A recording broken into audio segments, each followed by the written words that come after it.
Hey, Kyle. Hey, Scott. Sad day. Sad day. Why is it sad? Well, I got a call from Charge Rigs, Yeah. and they said they need their charger back because they sold it. Weren't they going to lend it to us for a year? That was the plan. It's only been 6 months. I know. Wow. Yeah, but they said they were going to send us another one. Yes. But then I don't know what we're going to do in the meantime. I also don't know when the next one will come. I hope one will come. I feel like the most instability I've ever felt. I think that's pretty accurate. We use this thing for all of our testing. Tell me a little bit about the unit for viewers who haven't tuned into our testing channel. So this is ours up for the next 2 hours. This is our Charge Rigs Flexx 120. It's a 120 kilowatt hour battery pack on wheels with 2 DC charging cables off of it. Yes. So you can dual CCS charge up to 120 kilowatts of total DC charging power. Correct. And it has been the most single useful product we've ever had. And we've had no issues with it? No, we've had a lot of issues with it. Okay. We'll talk about that. Okay. We've had it for 6 months. So it's a 6-month review of our mobile DC fast charger. These are not cheap, but they are super unique and super cool. Okay. Did they only come in the 120 size? No, you can get them with much bigger battery capacity, up to I think 300 kilowatt hours on wheels. Okay. The 120 is smart though because we can tow it with an electric vehicle. Yes. So this weighs about 6,000 pounds all in, Yes. which is not bad. And that's well within the tow rating of the Rivian, of Gravity, of stuff like that. And man, we've made so many videos because of this thing and featuring this thing over the last 6 months. And I really want to say thanks to Charge Rigs for letting us have it. Yeah, huge Now, shout out. I think they know they're kind of like impacting our testing schedule a little bit here. So Paul at Charge Rigs, who came up initially to deliver this, said, hey, we'll get you one, right away type thing. Okay. But I guess we'll have to wait and see if another one shows up. We'll see. Maybe they'll give us, I guess we can't have a bigger one because we can't tow anything No, bigger. I'll take a 300 kilowatt hour one. We'll put it behind the diesel. Super Duty. Yeah. Okay. It's so nice to have battery pack on wheels to recharge cars. We've used this for all of our 70 mile an hour range tests. Yep. We've used it for so many track programs here. This thing has really gotten to work out. But Scott, you mentioned, okay, it's got some issues. Yeah, so let's start with... should we do negatives first, then positives? I think we can kind of do think a little bit of both. A little both? I think we do negatives first. Oh, okay. I think we're already in a bad mood. Well, then let's already start just with the very first. Where are the keys to I this already thing? know what you're going to do. I'm looking. There's Wes in the The keys VinFast. are in here. They should be in here. Are they? I think I put them. Nope, they're here. Oh, well, usually they live in here. That's a problem. You need this stupid tool to use the So this is charger. annoyance number 1. Okay, so this is I don't know how much it costs truly, but I know it's not cheap. Yes. And so like at the end of the day, from a hardware construction, everything feels really sturdy, really nice unit. So they've like built the trailer themselves. They built everything. Yes, Okay. but we've had some issues. And I think before we even get into this, when we first got it, it would not AC charge. Yes. So we had it like 1 week. Yeah, they had it miswired. And so we had to take it to that Halifax supercharger, the 60 stall one that's like 10 minutes away. DC fast charge it. Yeah, we I did. don't think it DC charged there. I had to take we it to took EV it. Go up at Pilot Flying J. Oh my gosh. Okay, so like quite a ways away. Yeah, 2 exits instead of... Yeah. No, it's 2 exits the other way. I think they're equidistant. Oh, okay. Yeah. But I would bring it there to charge it, and then we would use the mobile capability. They very quickly took it to Florida. They transported it. I wasn't here when they picked it up. Rewired it, fixed it, and then it charged on AC, and only like one other time have I ever DC charged this thing. Yes. Yeah. So it can AC charge and DC charge right here. Yeah, I guess on the negatives, when it was first dropped off, they told us that it could do 19.2 kilowatt or 80 amp AC charging. We since found out it's only 31 amps. So 7 kilowatts. Yeah, roughly 7 kilowatts. So it does take a long time to recharge. If I Yes. drain it all the way, it's like a whole overnight and some to get it back up. And usually we keep it plugged in, so when it's plugged in, it stays charging, right? Yeah, until you plug in another car. So you can't keep it charging all the time when you're discharging into other vehicles. Yes, so you have to Unplug it. unplug it, discharge, Yeah, wait a minute, plug in the other car. Yeah. recharge. And in every step in between those, like you're mentioning, there's a lag period to let the system catch up to what it's doing. Yes. So it does feel, in a sense, very prototypey. Yes, this was an early unit. Yes, and I think they're fixing a lot of that stuff in the new ones as well. And we've had a lot of fixes throughout our time with it, so. Yeah, one thing that we can say about Charge Rigs is their support has been unmatched. Oh my gosh, so sometimes we do our testing at weird hours and they answer immediately. I mean, I vividly remember having an issue at like 11 o'clock at night. I had to come get you on a range test. I'm frantic. They answer within like 10 minutes. Yeah, they were with it. Yeah. So those guys are committed to making sure this thing works. And again, keep in mind why they loaned us this unit. It was to stress test it. It was to get a bunch of different cars on the unit, which I think we did. And it was to find the weaknesses. And so, while we're pretty good at, nitpicking and stuff. I do think a lot of the stuff that we found on this is simple revisions that will make it a much better experience for other people. Yes. For example, increasing the AC onboard charger capacity to 80 amps would be great. Allowing that AC to always stay connected when you're discharging into cars would also be great. Yes, I agree. Okay, the next issue, we'll get into the key access here in a little bit. You'll see why I hate this, because you've always got to find the key to open up the charger. And if you, it's it makes like a sense from special key. It makes sense from like a safety perspective. And from a security standpoint, like I get it. But like, we live where no one's going to find this thing. I know. So whatever. Okay, how do I turn this thing on? This shouldn't look like this. Oh, there's just not an on switch and an off switch? Yeah, it should just have like a little boop on. Yeah. What you have to do is you have to turn these two big breakers on every single time. You then have to wait for these green lights to come on and start flashing.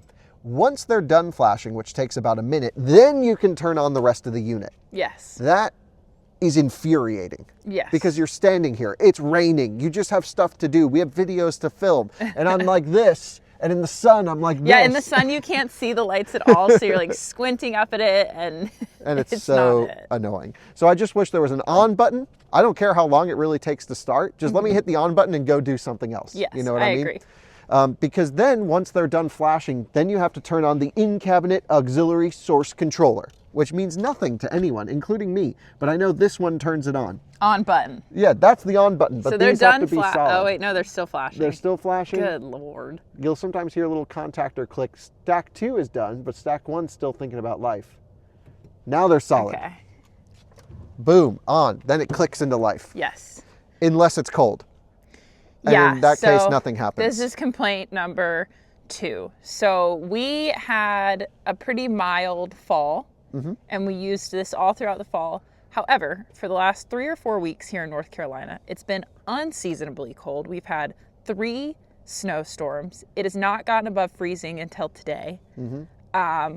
And this doesn't work in the cold. Doesn't work in the, will not even turn on. Yes. Now this is a Florida-based company. The green lights turn on. They don't even blink. They just go solid. As soon as you turn these on, you hit that, nothing happens. Yeah. And we tried like every different way to do it. So. Now, they told me they fixed it. Yes. We have not seen it fixed. And now they're taking our unit. So maybe they'll replace it with one that does work in the cold. Yeah, or it's just a software bug. I don't know really 100% what it would be there. Yeah. I think the battery cells just freeze and it's like, hey, we're not going to damage the LFP cells. Yeah. And it doesn't run any thermal management in there. That's my guess. Yes. So yeah, it doesn't really work in the cold. That sounds like it'll be fixed. But we experienced another issue that I think is temperature related also. And it's where when you plug in a vehicle, it goes through its handshake, it starts to pre-charge, it gets through the process, and then it goes ESS can't charge. Yeah. And that's what left us stranded on the side of the road twice now. Yes. And that has just annoyed me. I mean, I love that Charge Rigs let us borrow this thing, and it's been great, but we have been left stranded a few times in our guinea pig testing of a early production product. Yes. And so that's been frustrating. Again, shout out to their service teams. We called them. They're like, holy smokes, we're so sorry. Let's get it all fixed up. You know, we'll do that. And I never really wanted to make a big spotlight of it because once it's fixed, but we do have to share it in our big ownership updates. Which is we have been stranded twice. We have been relying on this, and then we've had to find alternate means of towing. Yes. Like with Big Mike, that whole situation. Shout out Big Mike. The reason the Rivian died, not only because when you got there, it still hadn't died yet, I don't think. It was because the ESS could not charge issue on this, wouldn't discharge into the Rivian, and then you had to wait on a tow truck, and that's when the LFP died. Well, yes, the LFP died and then the 12 volt, yeah. Yeah, I meant to say that car 12 volt died. Correct. But it would not have been an issue if this actually worked. Yes, correct. So, Has this charged every car of ours? I think so. Okay. I think so. I think the only one it can't charge is the Spark. Okay. Yeah, because Sparks are known to have an interop bug. They said they were going to fix it. We never really looked into it. It didn't really matter. Ever drive the Spark, so it's not. I'm driving it more because Comp, our new employee over here, you can't see it. He built that box truck out. That requires a whole explanation. Stay tuned to Out of Spec Scoots. Yeah. But I gave him the iMeave that I normally use as my golf cart around here. So he's driving that, which means I've commandeered the Spark or the i3. Just depends on the flavor. A little bit of things. Yeah. So let's talk about something that I do like. I do like this, that it has like our logo on it. Oh, sorry. Cool. I just clicked off the logo. I like the nerd menus. I can come over here. Oh, yeah. To like it this. gives you all your nerdy data. Yeah, here you go. You can see our max voltage differential. You can see our min and max temp on the battery cells. State of health. State of health 100. I bet it's just programmed to just I like always that say firefighting. Like, I never want to see firefighting not normal. But it's important. You know, things can go real warm when there's a thermal event. Yeah, so. You know, those electric batteries. They just LFP is pretty stable though. So anyway, this is the startup shutdown thing. The other thing that's annoying, Scott, is after this sits for a period of time, 8 to 24 hours, I'm not sure which, this happens. There's an automatic circuit breaker trip function. For these two. Where it dies like this and then shuts completely off. Yeah. And then you come out to it in the morning and you've got to turn this one off. You've got to go through the whole process again. And I just wish it would stay on. But sometimes it will be on. Like there's not a set period of time, which we that's why I said found odd. 8 to 24 hours is based off what I can tell. What you doing there? Oh, it's another problem. This is my biggest gripe. Yeah, it's this key and this access. When it's cold, this key is freezing. Yeah, and it's like not, I don't know. I don't have great finger dexterity because I had a brain injury, so it's really hard for me to like grab this. And you have to use a lot of force. So you put it on that. So you got to get this in here, and then this has to be flush. The latches are very tight tolerance, where you just have to like jam this all the way in, and then jimmy it up. Jam that way. And then this side, to lock it, you actually turn it left. Yeah, this is the opposite way. And then this side, this is the one that we've had a huge problem with. I'll show everyone.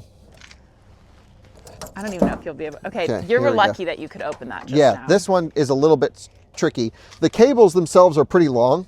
Yeah, but not long enough, I don't think. And it's a little bit clunky. Yeah, I mean, there's no cable management. They should be on a spool or something. So I would think like cable management maybe up here would be nice. They do have like a thing where you can hook that up, but yeah, we never do that. It just doesn't really make a lot of sense there. Yeah, we don't ever do that. So now lock it for me. Well, so this door you can't just close. You've got to jam it, and then you've got to get the key in here. And I think it's working fine now. Okay, well. Good. But you really have to jam this one. I've been driving down the side of the road many times, and this has just flown open. It's flown open. Yeah, you do got to lock the doors. And then you're like on the side of the road. You're like, let me go find the dang key. And then you get it would be nice if there was just like a little latch. Because I don't think anyone's here to steal stuff off of this, in my opinion. I agree. I hate having to use the proprietary key. It was born in a place of security. It makes sense maybe for certain use cases. For our use case, I don't want this thing locked down. Yeah. So what kind of use cases do you think this is for? Do you think people are like racing their EVs and towing this? Their buddies towing this? There's a lot of race teams that I've talked to recently. I was at King of the Hammers recently.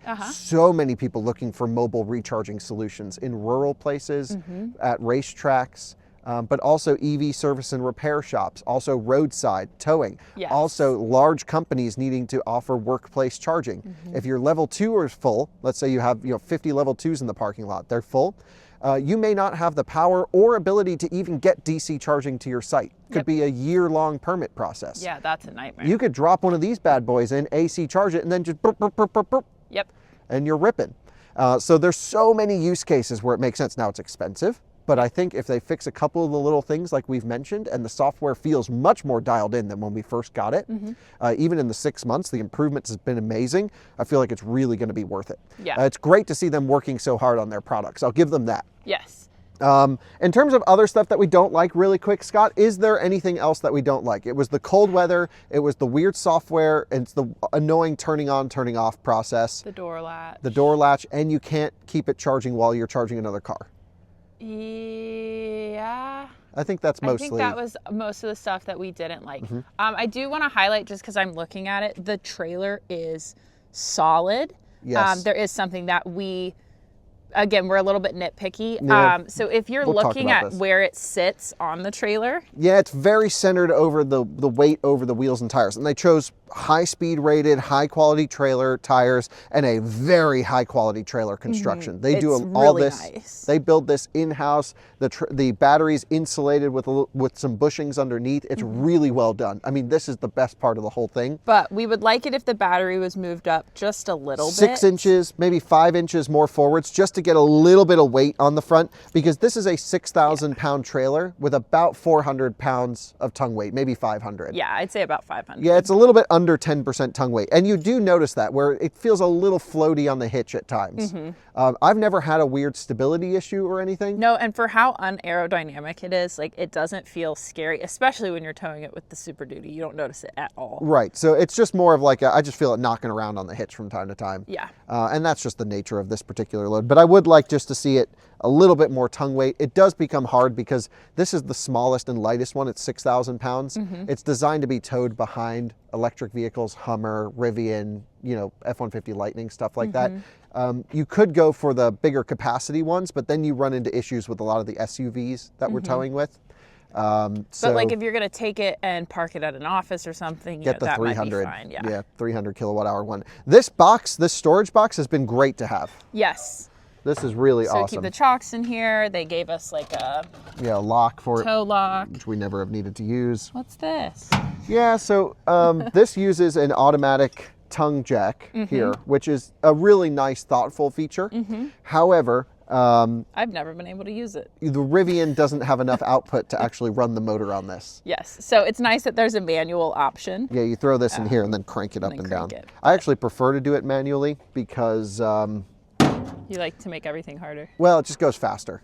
Yeah. It's really slow, the automatic one. You just sit there holding the button again. I just don't like, I like progress to happen. You know what I mean? I don't want to He's just an like instant gratification sit kind here of and hold person. the button. So I just hit the freaking manual one and whoop, up we go. Yes.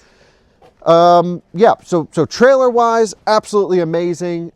When this thing was working, absolutely amazing. The cold weather was really a bummer. That left a little bit of a stinger in my mouth that it didn't function in cold temperatures and Yeah. that hadn't been tested. I think that's a rough one for sure, but it sounds like that's fixed. It sounds like we're good. Hopefully we get another one and then we have the opportunity to test it. You know what Yeah. I just noticed? We've had this for 6 months and I've never noticed this. Have you seen that their logo is on here? Yeah, That's so cool. yeah, of course. I never saw that. On the Spider Mag wheels. Sick. In terms of what we do like really quick, I would recommend this to like almost anyone. Now that we've gone through and been the guinea pigs and helped dial that in, and now we really know what it's like, single most useful charger we've ever had, Yeah. by far. Sad to see it go. Really sad. I honestly don't know what we're gonna do. I don't either. And I feel like the worst for Wes, who's our testing guy, because Yeah. he relies on this all day, All the every time. day. Yeah, all the time.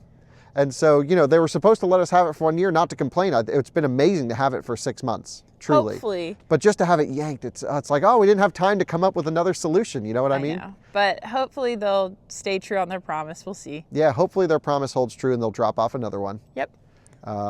I really need it. I know. And if someone else thoughts? has another idea, we'll take it. Right or now, if there's another company that wants us to test it. right, we've played around with the Spark Charge unit before. That was nice. We used that for the Fizz. Yep. That thing was sick. We are open for business right now. Yes. I will accept any mobile recharge. Whoever can get here first.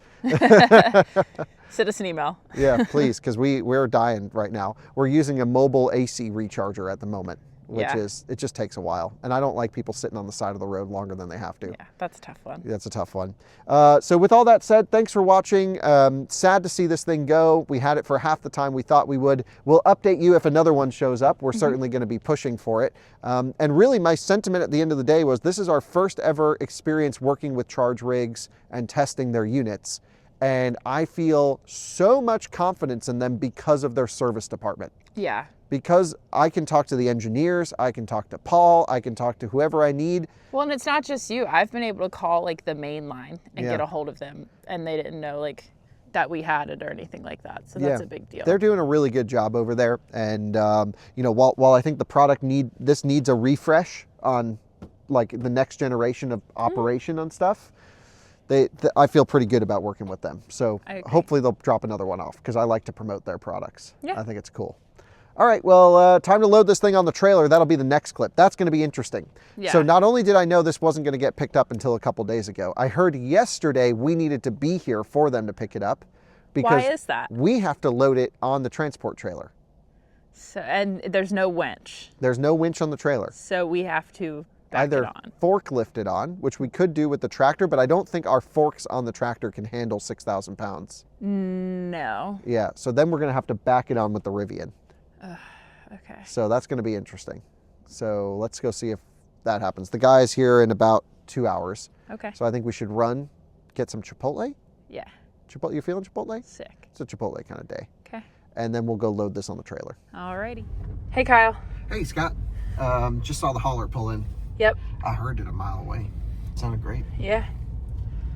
So we're going to go over there and load this thing up onto the giant flatbed they got on there. Yep.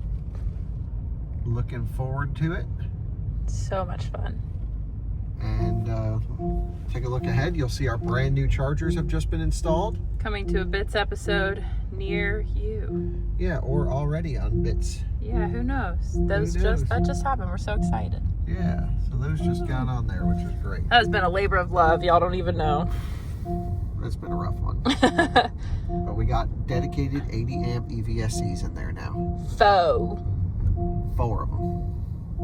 Where the heck did this guy go? Oh, he's in the gravel lot. Oh, okay. Where's my man? My man is flying through Yeah, here. this dude's in a hurry. Well, he's Where just you rolling in. going, We're not here to buddy? hold him up. I just want to know how the heck they think we're going to load this thing on there. Yeah, wait. There's no way. Howdy. He's just He's staring at us. looking real Yeah, confused. Well, folks, I'm trying to be discreet here, but this is the way that we're gonna do it, apparently. This is the plan. I don't know if that's gonna go well.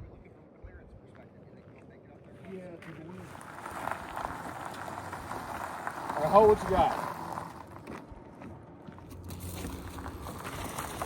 Keep coming, keep coming, keep coming, He's right on the money here. keep coming.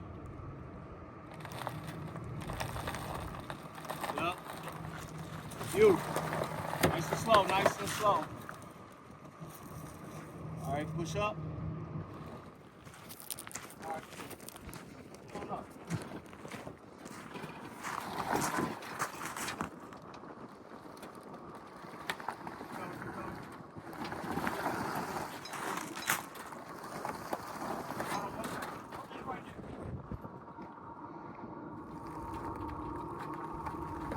Coming, That's better. coming. Just like that. You. Come on. You. Now, go back the other way. Right, come on.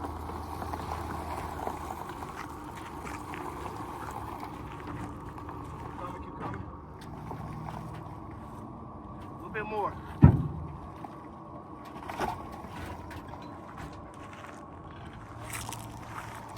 All right, we're gonna leave it right there. It's beautiful.